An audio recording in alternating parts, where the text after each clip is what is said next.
bersyukur kepada Tuhan pada hari ini karena hari ini adalah harinya Tuhan. Amin.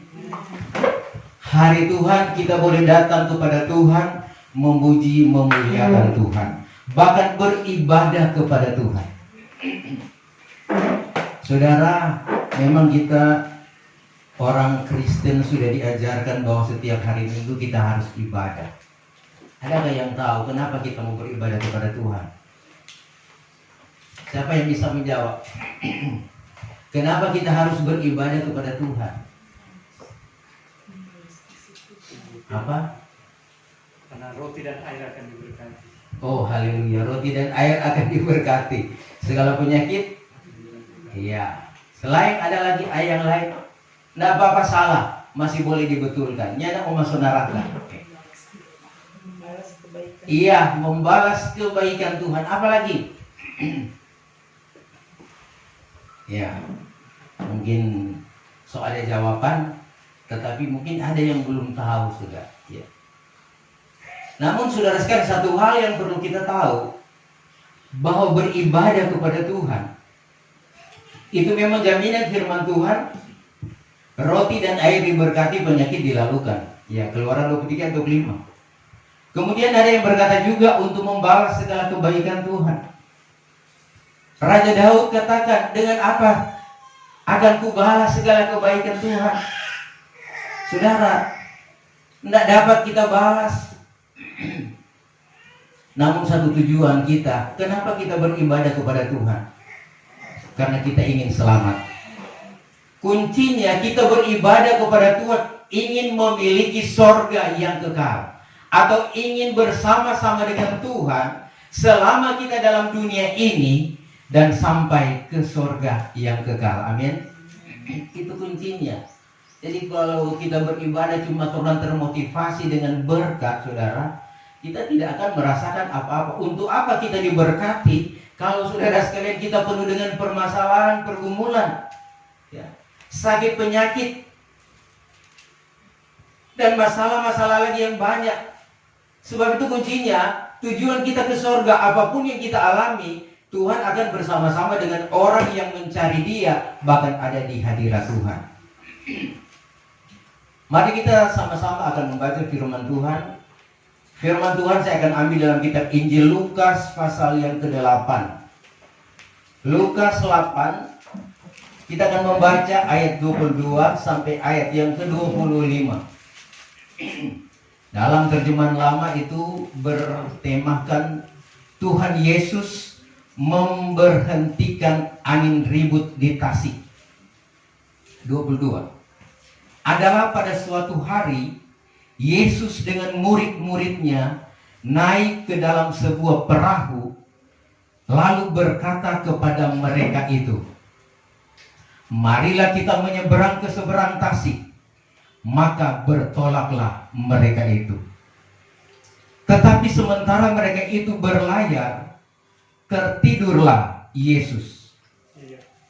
Tertidurlah ia. Lalu turunlah angin ribut ke Tasik itu, memenuhi perahu itu dengan air, sehingga nyaris bahaya. Maka datanglah mereka itu mendapatkan Yesus, serta membangunkan dia, katanya, Ya Rabi, binasalah kita." Maka bangunlah ia sambil melarangkan gelombang itu, lalu berhentilah menjadi teduh. Maka katanya kepada mereka itu, "Di manakah imanmu?" Maka takutlah mereka itu serta heran, sambil berkata seorang kepada seorang, "Siapakah ia ini yang memerintahkan air dan angin sehingga menurut dia?" Terima kasih, silakan duduk. Memang tidak beda jauh dengan terjemahan baru atau terjemahan yang lama. Saudara, dalam perumpamaan ini adalah berbicara bagaimana Tuhan Yesus, ya, berbicara kepada murid-muridnya. Tuhan menyatakan kekuasaannya, perlindungan penyertaan Tuhan yang begitu sempurna di dalam kehidupan murid-muridnya. Atau murid-murid itu artinya pengikut Kristus. Pengikut Kristus artinya orang yang percaya kepada Tuhan dan yang melakukan kehendak Tuhan. Kalau akhir zaman ini saudara, orang yang percaya dan yang mengikut Tuhan adalah orang-orang Kristen, termasuk sidang Jumat yang ada di BOC ini. Amin. Amin. Percaya kepada Tuhan. Iya. Saudara, ini adalah berbicara tentang penyeberangan murid-murid ke seberang. Secara rohani adalah berbicara tentang penyeberangan iman saya dan saudara. Dari dunia ini akan menyeberang ke Kanaan Semawi, yaitu sorga. Untuk mengalami atau mengadakan perjalanan saudara, diceritakan oleh firman Allah. Ya. Tatkala mereka mulai bertolak, maka saudara kasih dalam Tuhan, turunlah angin tofan menerpa perahu murid-muridnya. Diceritakan bahwa Yesus ada di sana dan dia sedang tertidur di buritan, artinya di belakang. Dalam keadaan kepanikan, murid-murid, ya saudara sekalian, karena air sudah mau masuk di perahu, sudah memenuhi perahu, dan kalau air bertambah-tambah maka perahu itu akan tenggelam. Kalau tenggelam, itu saudara sekalian mengakibatkan mereka semua akan binasa, akan mati, tenggelam di laut. Saudara, dikatakan di sini, maka mereka dalam ketidakmampuan mereka bangunkan Yesus. Ini saudara, ini murid-murid Tuhan, ada Petrus di sana, ya, ada Yakub di sana, itu orang-orang yang ahli, orang nelayan. Karena tatkala Tuhan memanggil murid-murid ini, itu justru mereka saudara sekalian di tepi pantai sedang mencari ikan. Orang nelayan itu saudara sangat mahir dengan keadaan cuaca, mahir dengan gelombang-gelombang yang mereka alami setiap hari untuk mencari ikan. Ya, sehingga tatkala mereka membawa Yesus, mereka saudara sekalian mengandalkan kekuatan sendiri. Namun tatkala kita melihat apa yang terjadi, angin saudara sekalian ribut tofan datang menerpa, air masuk ke dalam perahu. Mereka tidak mampu lagi. Di dalam ketidakmampuan, dalam ketidakberdayaan, maka mereka saudara sekalian teringat Yesus untuk dibangunkan. Ya. Tuhan katakan saudara, ya, kepada air tofan itu, diam, tenanglah, langsung tenang. Kemudian mereka berkata, siapakah orang ini? Bisa dibayangkan murid-murid sudah bersama-sama dengan Tuhan. Mereka bisa berkata, siapakah orang ini? Sehingga air dan angin itu menjadi teduh. Bisa dibayangkan sekian lama mengiring Tuhan, masih belum yakin lagi dengan kuasa Tuhan. Tuhan katakan, di manakah imanmu? Artinya ini masalah kepercayaan. Masalah kepercayaan kita kepada Tuhan akan diuji di dalam dunia ini tatkala kita akan menyeberang ke surga yang kekal. Mau diuji saudara? Memang saudara, mau tidak mau, suka atau tidak suka, kita akan mengalami ujian. Ya. Karena ujian itu Tuhan adakan untuk supaya kita bisa naik level, naik kelas. Ya.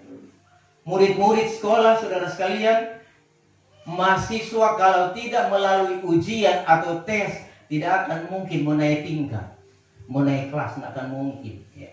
Bahkan dalam ujian itu ditentukan apakah hasil bagus atau tidak bagus. Dia mengerti tentang ilmu yang dia terima atau tidak, saudara.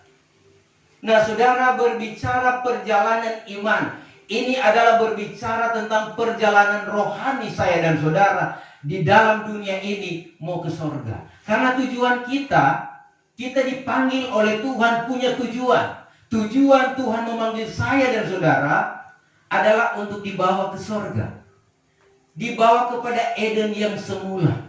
Karena Eden itu tempat orang-orang pilihan Tuhan yang sudah menang di tengah-tengah dunia ini menghadapi berbagai-bagai pergumulan permasalahan.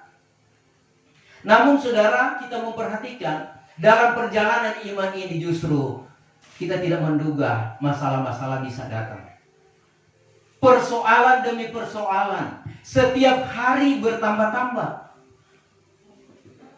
Nah, kalau persoalan bertambah-tambah saudara, maka kita harus tahu siapa yang akan menolong kita. Kalau anak-anak ada masalah, dia datang kepada orang tua. Begitu toh. Nah, kalau orang tua ada persoalan, dia mau datang di mana? Ya, datang ke Tuhan. Betul-betul? Itu tergantung dari persoalan, ya. Memang kita sudah tahu, saudara, jangan nanti ada persoalan baru cari Tuhan. Seharusnya kita sudah ada di dalam Tuhan, ya. Seharusnya Tuhan yang harus kita bangunkan, bukan lagi mencari Tuhan, saudara. Persoalan-persoalan ini tetap ada, tetapi yang menjadi pertanyaan, apakah kita mampu melewati persoalan itu? Saudara, kalau kita ada persoalan, apa yang kita mau berdoa kepada Tuhan?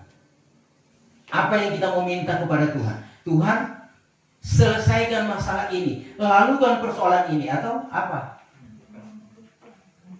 Oh, luar biasa. Jadi biar dia persoalan bertambah-tambah, tetapi yang kita minta kepada Tuhan bertambah-tambah. Mampukan, ya. Mampukan kami melakukan kehendak Tuhan. Memang sehebat, saudara. Ya. Luar biasa iman kita kalau benar-benar kita lakukan itu, ya. Dan jangan saudara, tatkala persoalan itu datang, kita mulai kewalahan. Kewalahan yang tahu mau cari siapa, ya. Datang Pak Tuhan, so berdoa Pak Tuhan, doa belum dijawab. Tuhan, ini masalah sudah tambah-tambah. Ini hati so lebih sakit, so lebih tapela, semua, ya. Bermacam-macam masalah sudah datang di hati ini, sehingga tidak berdaya lagi mau kemana, mau berbuat apa. Ini ceritanya saya cari Tuhan. Ya Pak Tuhan nak tolong, ya. Kita melihat saudara sekalian banyak hamba-hamba Tuhan yang berseru kepada Tuhan, Tuhan belum langsung tolong. Rasul Paulus, seorang rasul yang hidup dekat dengan Tuhan, melayani pekerjaan Tuhan. Dia berdoa sampai 3 kali, kalau boleh masalah ini lalukan. Tetapi Tuhan tidak melalukan. Tuhan kasih biar itu masalah itu justru tak tambah-tambah. Baru Rasul Paulus menyadari, di saat aku tidak berdaya, di saat masalah sudah terlalu banyak menekan, membebani hidupnya, maka disitulah tangan Tuhan menolong dia. Imannya kuat, karena dia percaya kepada Tuhan, dia berserah kepada Tuhan, maka tangan Tuhan yang kuat itu mengangkat dia. Saudara, dalam ketidakberdayaan kita, justru di situ pertolongan datang. Di dalam kita tidak mengandalkan kekuatan kita, fisik kita, keuangan kita, ekonomi, harta kita, maka di situ Tuhan datang. Tapi selagi orang masih berharap, masih punya simpanan di bawah, masih punya berkat baru panen, masih ada beras berkarung-karung di rumah, masih boleh makan sampai beberapa tahun, mau khawatir apa lagi? Selagi kita masih berharap di situ, saudara, saudara akan mengalami kekecewaan. Karena harta dunia sebesar apapun tidak akan dapat memenuhi kebutuhan rohani kita dengan Tuhan. Memang manusia berusaha untuk menyenangkan daging, menyenangkan tubuh secara lahiriah. Tetapi adakah kita mau menyenangkan rohani kita, jiwa kita dan roh kita? Adakah kita berusaha mencari jalan agar supaya jiwa ini tenang, rohani ini tetap semangat dengan Tuhan, tetap bernyala-nyala? Nah, ini yang perlu kita pertanyakan, saudara. Saudara, menuju ke surga itu bukan gampang-gampang, saudara. Karena orang sudah jatuh dalam dosa, ya. Rasul Paulus katakan bahwa tidak ada manusia yang benar, semua sudah jatuh dalam dosa. Sehingga dosa inilah yang menguasai hati pikiran kita, sehingga kita cenderung melakukan dosa. Nah, sebab itu harus ada pembenahan atau perubahan diri. Rubah itu cara-cara yang tidak berkenan kepada Tuhan, baru Tuhan akan menolong kita. Jangan saudara kasih dalam Tuhan, kita cuma berdoa kepada Tuhan, Tuhan rubahlah sikap saya, perbuatan salah yang jahat itu. Bukan Tuhan yang mau rubah, saudara, tapi orang yang rubah sendiri. Orang rubah artinya perbuatan jahat itu kita tidak lakukan, dan kita minta kekuatan Roh Kudus. Tuhan, mampukan saya untuk meninggalkan ini dosa ini. Ini pelanggaran-pelanggaran, so lalai lagi, so nyanak dia ibadah lagi, ya, so lupa Tuhan, so nyanak dia sembahyang. Saudara sekalian, ada perubahan. Dalam hidup ini harus ada perubahan. Jadi saudara, dalam hidup ini harus ada pertumbuhan. Artinya bertambah-tambah di dalam Tuhan. Karena orang ada dalam dunia ini. Firman Tuhan juga mengibaratkan kita sebagai pohon yang bertumbuh, ya. Pohon yang bertumbuh kembang berbuah untuk kemuliaan nama Tuhan. Artinya menjadi kehidupan yang baik. Harus ada perubahan, harus bertambah-tambah. Sebab firman Tuhan mengatakan bahwa biarlah Tuhan yang bertambah-tambah dan kehidupan lahiriah semakin berkurang-kurang. Amin. Saudara mau setuju dengan firman Tuhan ini? Biarlah Tuhan kebenaran bertambah-tambah dan secara lahiriah mulai berkurang-kurang. Artinya semakin habis. Memang saudara berat, ya. Coba aja Tuhan ambil akan turun ke kesayangan. Tapi memang Tuhan sudah katakan, ya, barang siapa yang tidak membenci, ya, itu kitab Injil Lukas katakan, ibunya, bapaknya, saudara-saudaranya, bahkan nyawanya sendiri itu tidak berlayak kepada Tuhan. Berarti kita harus siap kehilangan segala sesuatu dalam dunia ini untuk berkenan kepada Tuhan. Dalam pengertian, saudara, bukan Tuhan mau ambil orang pe harta, orang pe doi, ya, orang pe keluarga. Bukan Tuhan mau ambil. Tuhan terlalu kaya, saudara. Tetapi bagaimana dia menguji saya dan saudara?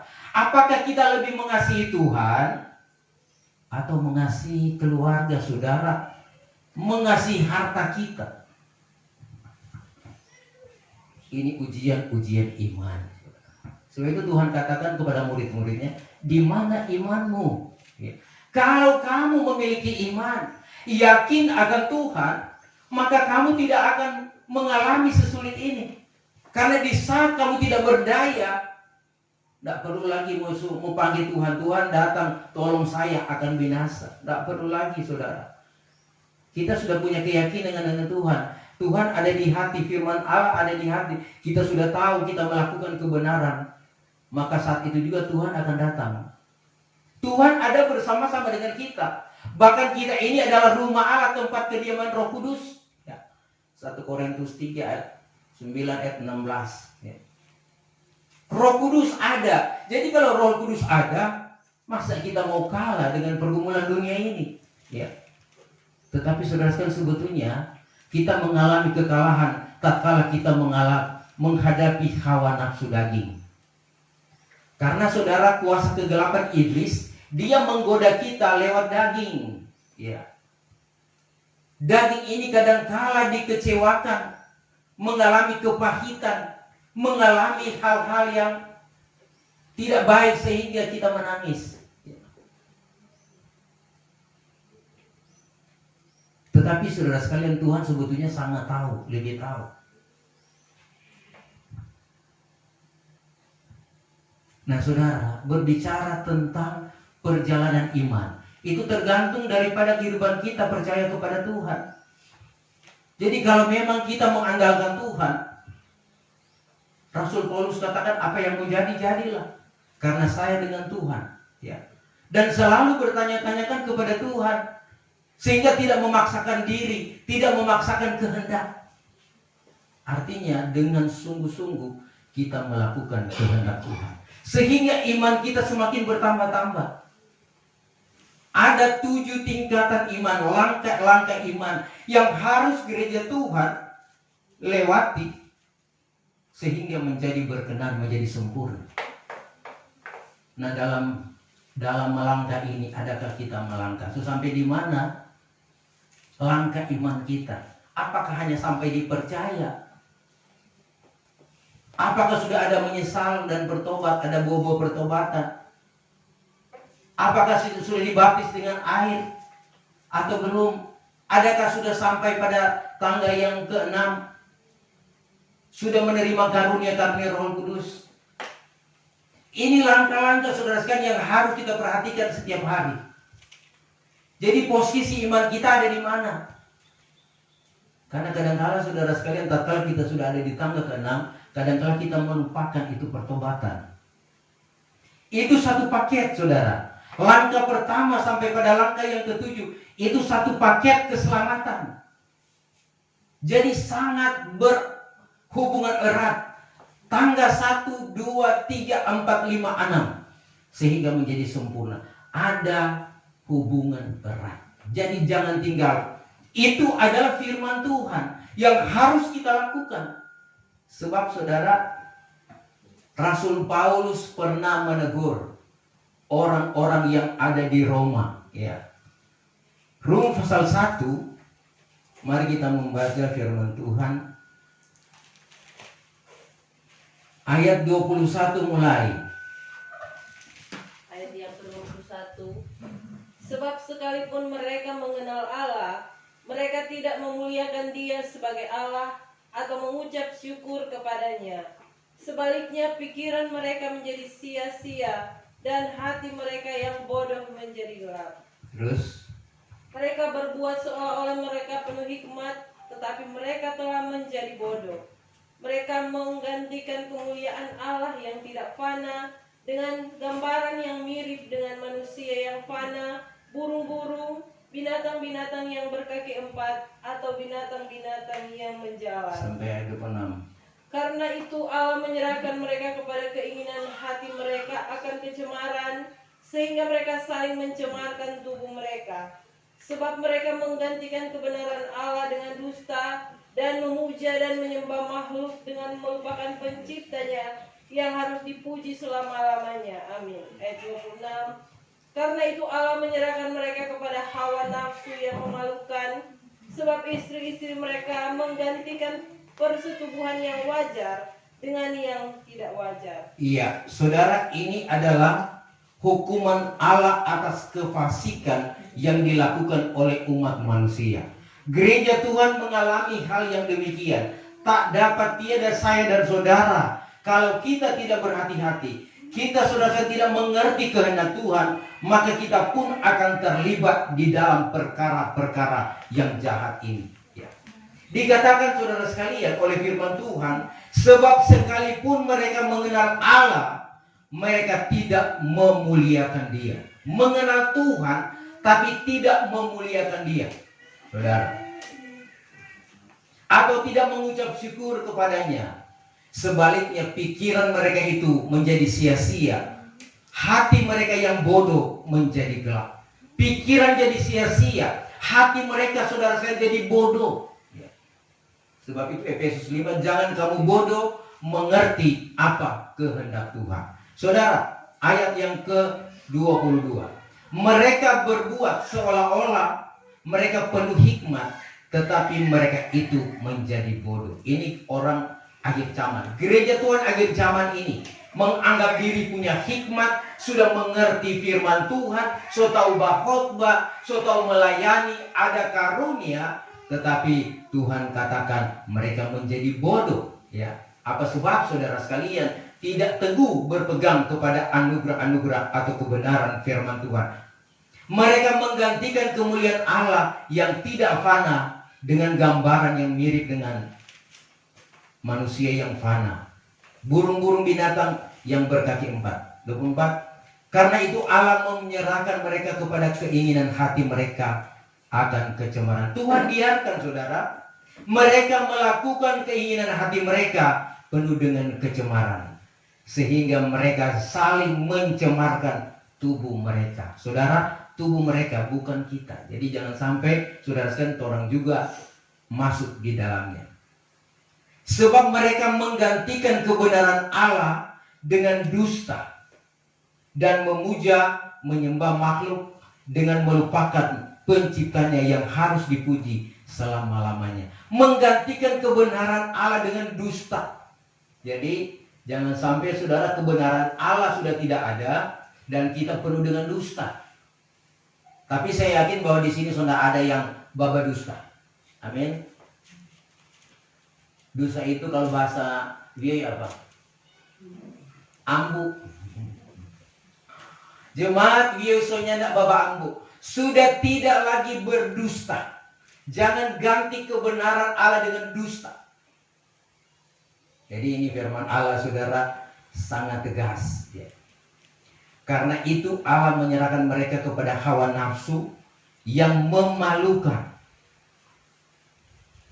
Sebab istri-istri mereka menggantikan perselingkuhan yang wajar dengan yang tidak wajar. Saudara, sekarang dunia teknologi sekarang memang sudah luar biasa, sangat mengerikan. Ya. Bahkan banyak hamba-hamba Tuhan, anak-anak Tuhan, ya, untuk mencari popularitas, mencari ketenangan, mencari gaji di Facebook, di Meta, maka bermacam-macam cara mereka lakukan. Bahkan saudara, kalau masih positif masih bagus. Tetapi ada yang sudah negatif, segala macam yang jahat, najis, itu kurang ajar, ada di sana, saudara. Ngeri, saudara. Dengan teknologi sekarang. Mungkin mereka hanya bersenda gurau, cuma baku sedu, tetapi isinya itu merusak generasi akhir zaman. Masalah keluarga kok mau sampai di sana. Masalah ada, kebiasaan yang tidak bagus mereka tampilkan, tapi justru itu menjadi kesukaan. Hati-hati dengan teknologi akhir zaman ini. Karena dunia semakin bergejolak, semakin rusak,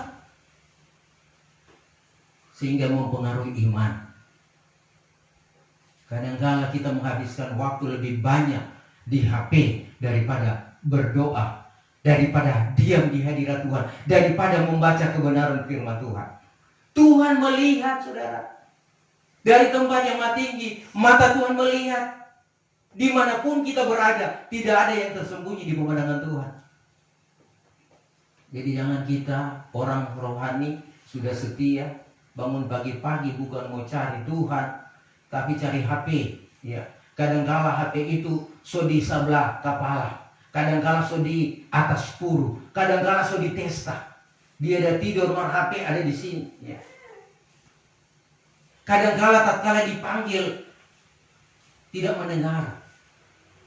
Tetapi tatkala HP berbunyi, langsung dia respon, langsung dia bangun. Lebih mendengar. Teknologi sekarang dari mendengar Tuhan. Hati-hati saudara, iman kita tidak akan maju kalau kita lebih fokus pada perkara-perkara ini. Memang sih orang-orang tua ya banyak yang belum tahu, tapi zaman sekarang kalau anak muda, coba tanya, ya, bertanya juga Afi ini, ya. Dia sudah tahu artinya, ya. Coba terus terang Afi. Saudara, iman kita Tuhan uji supaya murni. Memang dia mau kasih singkatnya. Coba baca 1 Petrus 1 ayat 7.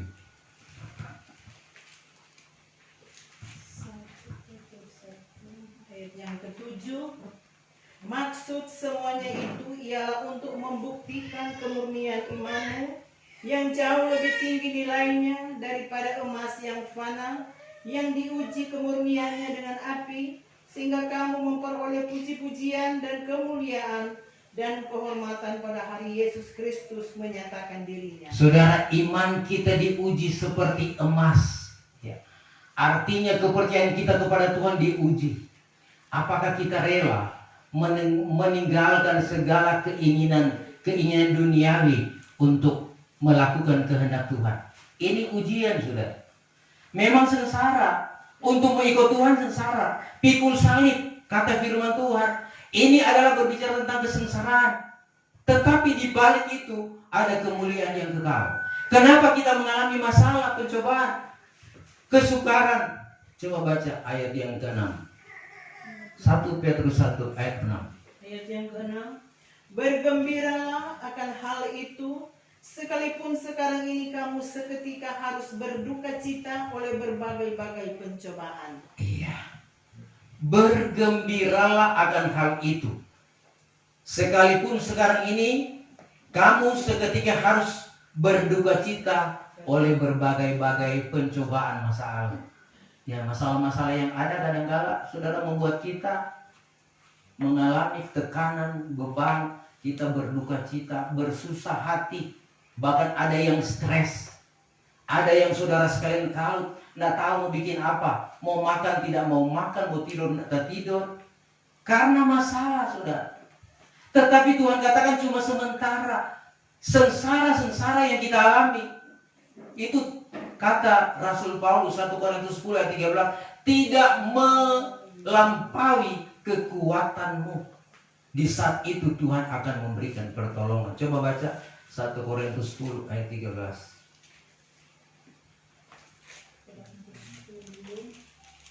Ayat yang ke-13.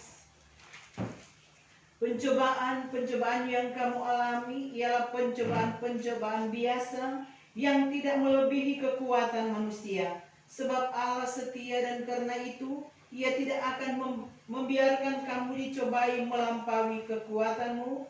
Pada waktu kamu dicobai, Ia akan memberikan kepadamu jalan keluar sehingga kamu dapat menanggungnya. Iya, saudara, pencobaan yang kita alami adalah pencobaan biasa yang tidak melampaui kekuatan kita.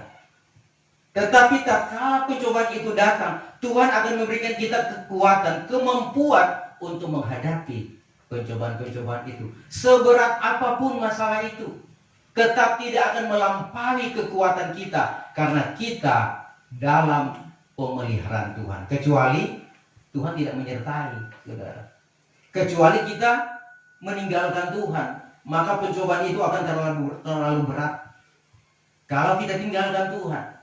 Nah, saudara sekalian, sebetulnya pencobaan itu adalah anugerah, ya. Filipi pasal 1, ya, mari kita baca bahwa anugerah itu bukan hanya sekedar harta kekayaan atau karunia-karunia Roh Kudus, ya. Coba baca Filipi 1 ayat 29. 29. Sebab kepada kamu dikaruniakan bukan saja untuk percaya kepada Kristus, melainkan juga untuk menderita untuk Dia. Iya, karena kepada kamu ini sudah dianugerahkan bukan saja percaya, tetapi menderita karena Dia. Jadi penderitaan itu adalah anugerah. Mau terima anugerah penderitaan? Saudara, memang kita harus menderita. Kalau kita tidak menderita, tidak cari Tuhan. Kalau kita tidak ada kesusahan, kita akan cari Tuhan. Coba aja kalau berkat kita terpenuhi, keluarga hidup rukun dan damai. Paling abaikan Jo, hari Minggu itu apa kok? Mau ibadah malam sudah Jo. Tuh orang keluarga apa semua ada, hidup sehat-sehat semua, makanan, semua tersedia. Tuh baju tinggal mau pilih-pilih di lemari, mau warna apa dari atas kepala sampai di kaki, satu warna. Saudara, kalau ada semua itu, maka orang sudah tidak akan mencari hadirat Tuhan. Tetapi yang lebih baik, saudara, ya. Coba baca Roma 8 ayat yang ke-18. Roma 8 ayat 18. Ayat-ayat yang terakhir ya. Ke-18. Sebab aku yakin bahwa penderitaan zaman sekarang ini tidak dapat dibandingkan dengan kemuliaan yang akan dinyatakan kepada kita. Saudara, aku yakin, Rasul Paulus terlalu yakin bahwa penderitaan sekarang yang jemaat alami, rasakan di hari-hari ini, tidak sebanding dengan sorga yang kekal. Sorga penuh dengan kemuliaan. Di sana tidak ada tangisan dan air mata. Di sana penuh dengan sukacita. tidak sebanding dengan torang penderitaan sekarang, saudara. Sebab itu saudara, usahakanlah dirimu setia kepada Tuhan. Apapun yang terjadi, dalam keadaan susah dan senang, tetap cari Tuhan. Karena saudara, ini jaminan keselamatan kita. Memang saudara, di hari-hari ini pencobaan akan semakin berat. Sebab waktunya sudah dekat, iblis akan dibelenggu, iblis akan ditangkap. Nah, gereja Tuhan menuju kepada sempurna, dia akan mencari celah siapa yang bisa dia goda, siapa yang bisa dia hancurkan. Jadi musuh iblis itu adalah orang-orang yang setia beribadah, yang tahu pengajaran. Sebab itu jangan sampai kita tergoda, ya. Jangan sampai kita tergoda, karena godaan itu akan mengakibatkan kita hancur. Apalagi generasi muda, apalagi orang-orang muda, ya. Sebab itu selalu bertanya-tanyakan Tuhan, mencari hadirat Tuhan. Saudara, kalau kita ada dalam hadirat Tuhan, kita nyaman. Ya, saya mau katakan ya, ayat yang terakhir, Mazmur 27, ayat yang kelima. Mazmur 27 ayat yang kelima. Sebab ia melindungi aku dalam pondoknya, pada waktu bahaya, ia Ayat 4 mulai, ayat 4. Satu hal telah kuminta kepada Tuhan. Satu hal telah kuminta kepada Tuhan. Itulah yang kuingini. Itulah yang Raja Daud inginkan. Diam di rumah Tuhan seumur hidupku. Diam di dalam rumah Tuhan sepanjang umur hidupnya. Menyaksikan kemurahan Tuhan dan menikmati baik. Menyaksikan kemuliaan Tuhan dan menikmati baiknya. Ayat 5. Sebab ia melindungi aku dalam pondoknya, pada waktu bahaya. Ia menyembunyikan aku dalam persembunyian di kemahnya. Ia mengangkat aku ke atas gunung. Iya, sebab Tuhan melindungi aku dalam pondoknya pada waktu bahaya. Ya. Bahaya itu artinya menghadapi masa-masa sukar. Tuhan taruh kita dalam pondoknya, dalam rumah Tuhan, dalam Sion, dalam perlindungan Tuhan, sehingga amanlah kita di sana. Ia mengangkat aku ke atas gunung batu. Ya. Ia menyembunyikan aku dalam persembunyian di kemahnya. Saudara, ini kelebihan orang yang setia kepada Tuhan. Masa-masa yang sukar silakan datang. Tetapi kalau kita dalam tangan Tuhan, kita akan dibawa Tuhan dalam dunia ini, dalam proses kita menjadi pemenang sehingga masuk surga yang kekal. Ini tujuan kita. Tujuan kita beribadah kepada Tuhan, yaitu harga mati itu surga. Kalau dunia mengatakan harga mati itu NKRI, sehingga orang berperang-perang untuk NKRI, itu tidak salah karena pedoman falsafah. Ya, pertahankan kepemilikan bangsa Indonesia. Tetapi saya dan saudara, harga mati itu kerajaan sorga. Amin. Setia sampai pada langkah yang terakhir, ikut kata Tuhan dan berserah kepada Tuhan. Tuhan memberkati. Mari kita mempersiapkan diri. Kita akan menyembah Tuhan di dalam roh dan kebenaran.